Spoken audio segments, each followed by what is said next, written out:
வணக்கம். பசியின் வாசிப்புகளில் சிவகாமியின் சபதம் 3ஆம் பாகம் பிச்சுவின் காதல். அத்தியாயம் 39. சகோதரர்கள். புலிகேசியும் புத்த பிச்சுவும் ஒரே மனிதர்கள்தான் என்று சிவகாமி எண்ணிக்கொண்டதில் வியப்பு ஒன்றுமில்லை. சற்று முன்னால் புலிகேசி சக்கரவர்த்தியே மேற்படி உருவ ஒற்றுமை காரணமாக திகைக்கும்படி நேர்ந்தது. வாதாபி சக்கரவர்த்தி தம்முடைய கூடாரத்தில் தன்னந்தனியாக உட்கார்ந்திருந்தார். அவருடைய மனத்தில் பெரும் சோர்வு குடிக்கொண்டிருந்தது. வாதாபியில் இருந்து அவர் புறப்பட்ட போது என்னென்ன உத்தேசங்களுடன் கிளம்பினாரோ அவை ஒன்றும் நிறைவேறவில்லை. எல்லாம் மகேந்திர ஜால பல்லவனுடைய தந்திரங்களினால் உருப்படாமல் போயின. மகேந்திர பல்லவனுடைய தந்திரங்களுக்கு மாற்று தந்திரங்கள் செய்து அவனை தோற்கடிக்க கூடிய சாமர்த்தியம் வாய்ந்தவரான நாகநந்தி பிச்சுவை பற்றிய தகவலே கிடைக்கவில்லை. இதனால் எல்லாம் புலிகேசி பெரிதும் உற்சாகம் குன்றியிருந்தார். அவருக்கு இருந்த ஒரே ஆறுதல் தளபதி சசாங்கன் மூலம் மகேந்திர பல்லவனுக்கு ஒரு பாடம் கற்பிக்க ஏற்பாடு செய்துவிட்டு வந்ததுதான்.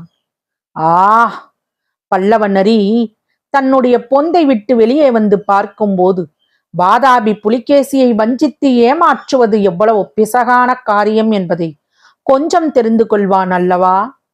தளபதி சசாங்கன் தம்முடன் வந்து சேர்ந்ததற்காகவே சக்கரவர்த்தி வடவெண்ணியின் வடகரையில் காத்து கொண்டிருந்தார். கட்டளையை நிறைவேற்றிவிட்டு வந்து சேர சசாங்கனுக்கு ஏன் இத்தனை நாள் பிடிக்கிறது என்று அவருக்கு கோபம் வந்து கொண்டிருந்தது. அந்த சமயத்தில் தெற்கே இருந்து படை வருகிறது என்று கேட்டதும் சசாங்கன் தான் வருகிறான் என்று எண்ணி அவன் கொண்டு வரும் செய்தியை கேட்பதற்காக மிக்க ஆவலுடன் இருந்தார். கூடாரத்துக்கு வெளியே குதிரை ஒன்று வந்து நின்றதும் சசாங்கன் இவ்வளவு தாமதமாய் வருவதற்காக அவன் மேல் எரிந்து விழுவதற்கு ஆயத்தமானார். ஆனால் உள்ளே பிரவேசித்து வந்தது சசாங்கன் அல்ல. கிரீடமும் வாகு வலயமும் சக்கரவர்த்திக்குரிய மற்ற ஆவணங்களும் தரித்த நெடுந்துயர்ந்த கம்பீர உருவம் ஒன்று வந்தது.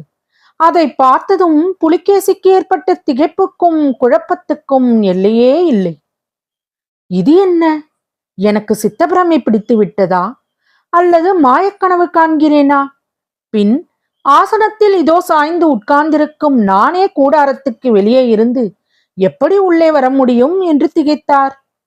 புலிகேசியின் குழப்பத்தை பார்த்துவிட்டு வெளியில் இருந்து வந்த உருவம் புன்னகை புரிந்து, தம்பி, ஏன் இப்படி பயப்படுகிறாய்? நான் என்ன பேயா, பிசாசா, பூதமா? உனக்கு என்னை தெரியவில்லையா என்று சொல்லிக்கொண்டே தலைக்கிரீடத்தை எடுத்ததும் பிச்சுவின் மொட்டை தலை காணப்பட்டது. உடனே புலிகேசி குதூகலத்துடன் துள்ளி எழுந்து, அண்ணா, நீயா என்று கட்டிக்கொள்ள போனவர் மறுபடியும் திகைத்து நின்று, ஆஹா, இது என்ன வேஷம்? உன்னுடைய வாக்குறுதி என்று வினாவினார். அப்போது புலிகேசியின் கண்களின் ஓரங்களில் பொறாமையுடன் கூடிய குரோத ரேகை தென்பட்டது. தம்பி, அதற்குள்ளே அவசரமா? ஒரு சந்தர்ப்பத்தில் இந்த வேஷம் உன்னுடைய உயிரை காப்பாற்றுவதற்கு பயன்பட்டதல்லவா? இப்போது என்னுடைய உயிரை காப்பாற்றிக் கொள்வதற்கு இது பயன்பட்டது. என் வாக்குறுதிக்கு ஒரு பங்கமும் நேரவில்லை. உன்னுடைய ராஜ்யத்தில் நான் இந்த வேஷம் போட்டுக் கொள்வதில்லை என்று தானே வாக்குறுதி கொடுத்தேன். இன்னும் உன்னுடைய சாம்ராஜ்யத்துக்குள் நாம் வந்து விடவில்லையே என்று நாகநந்தி சொன்னதும் புலிகேசி கொதிப்புடன் கூறினார், ஆம், ஆனால் இந்த பிரதேசம் இன்று நம்முடைய சாம்ராஜ்யத்துக்குள் வராதிருப்பது ஏன்? பல்லவ நாட்டில் இன்று வராக கொடி பறக்காதது ஏன்? அற்பத்திலும் அற்பமான மகேந்திர பல்லவனுடைய சைன்யத்துக்கு முன்னால் வாதாபியின் மகா சைன்யம் தோல்வியடைந்து திரும்பி போவது ஏன்? எல்லாம் முன்னால் வந்ததுதான். தம்பி, தோல்வி என்கிற வார்த்தையையே சொல்லாதே. யார் தோல்வி அடைந்தது? வாதாபி சைன்யம் தோல்வி அடையவில்லை, நீயும் தோல்வி அடையவில்லை.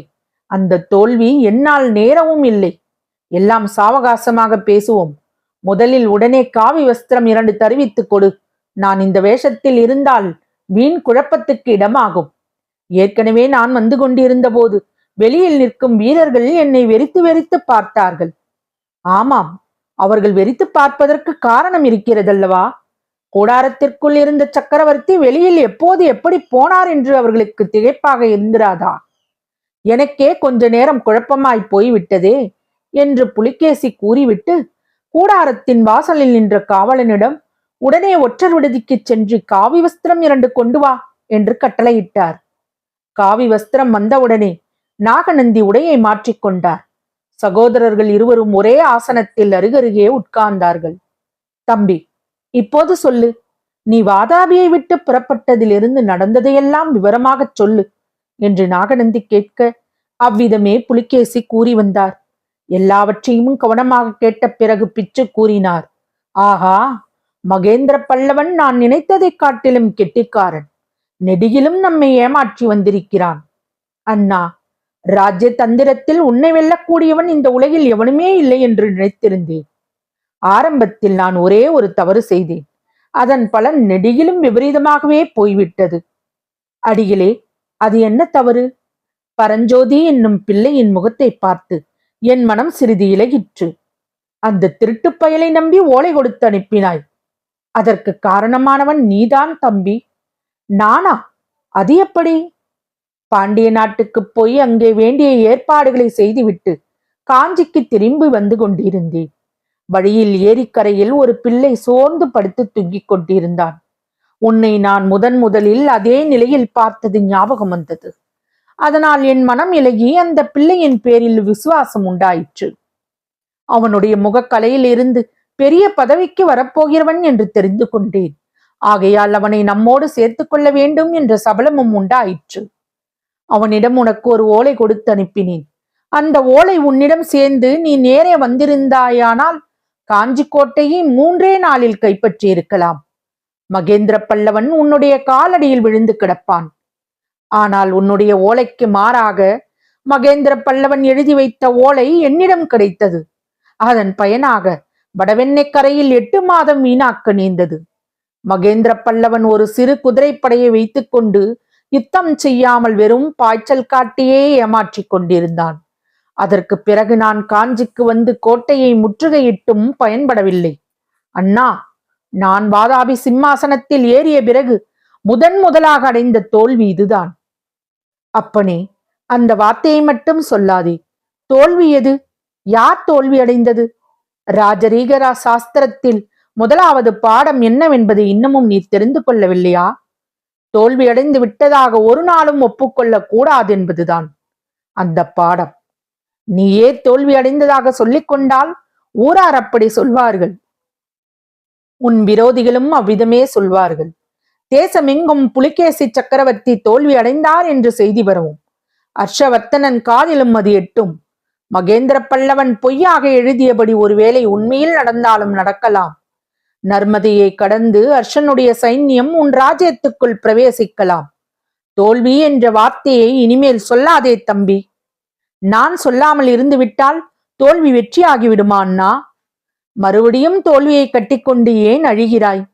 என்ன தோல்வியை நீ அடைந்தாய்? யோசித்துப் பார். கடல் போன்ற சைன்யத்துடன் திக்விஜயம் செய்ய தென்னாட்டை நோக்கி புறப்பட்டாய். வைஜெயந்தியை அழித்தாய். வடவெண்ணெய் கரையில் பல்லவ சைன்யத்தை நிர்மூலம் செய்தாய். காஞ்சிக்கோட்டையை முற்றுகையிட்டாய். தெற்கே கொள்ளிடக் கரை வரையில் சென்றாய். பல்லவன் சிறைப்படுத்தியிருந்த துர்விநீதனை விடுதலை செய்தாய். காவேரி கரையில் தமிழகத்தின் மூவேந்தர்கள், சேர சோழ பாண்டியர்கள் வந்து உன் அடிபணிந்து காணிக்கை செலுத்தினார்கள். அண்ணா, சோழன் வரவில்லையே. சோழன் வராவிட்டால் களப்பாளன் வந்தான். இதையெல்லாம் யார் விசாரிக்கப் போகிறார்கள் தம்பி? நீ திரும்பி காஞ்சி கோட்டைக்கு வந்தபோது மகேந்திர பல்லவனும் உன்னை சரணாகதி அடைந்தான். மகாபலியின் தலையில் மகாவிஷ்ணு பாதத்தை வைத்தது போல நீயும் மகேந்திர பல்லவனுடைய சிரசில் உன் பாதத்தை வைத்து பிழைத்து போ என்று உயிர் பிச்சை கொடுத்தாய். அவன் கொடுத்த காணிக்கைகளை பெற்றுக்கொண்டு புறப்பட்டாய். காணிக்கை ஒன்றும் நான் கொண்டு வரவில்லை அண்ணா. நீ கொண்டு வராவிட்டால் நான் கொண்டு வந்திருக்கிறேன். என்னது? இன்றிரவு காட்டுகிறேன். மேற்படி விவரம் எல்லாம் உத்தர பாரத தேசத்திலேயே பரவும் பொழுது நீ திக்விஜயம் செய்து வெற்றி முழக்கத்துடன் திரும்பினாய் என்று சொல்லுவார்களா?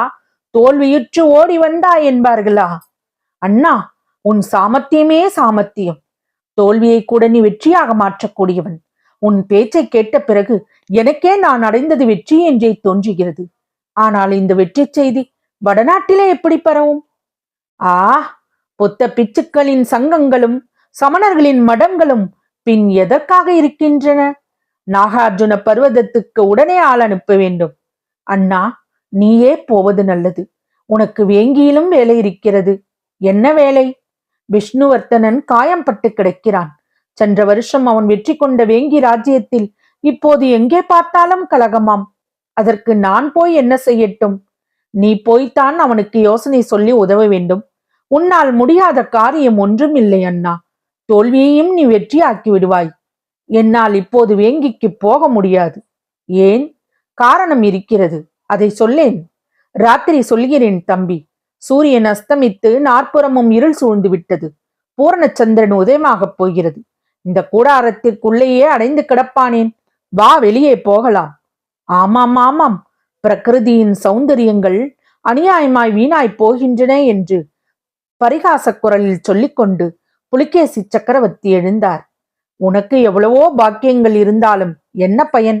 சௌந்தரியத்தை அனுபவிக்கும் பாக்கியம் மட்டும் இல்லை என்று சொல்லிக்கொண்டு நாகநந்தி எழுந்தார். சகோதரர்கள் இருவரும் ஒத்த வயதுடைய ஆத்ம சிநேகிதர்களைப் போல கைகோர்த்து கொண்டு வெளியே சென்றார்கள். தொடரும். வசியின் வாசிப்புகளை சப்ஸ்கிரைப் பண்ணுங்க, லைக் பண்ணுங்க, ஷேர் பண்ணுங்க, உங்க கருத்துக்களை கமெண்ட்ல பதிவு பண்ணுங்க. நன்றி.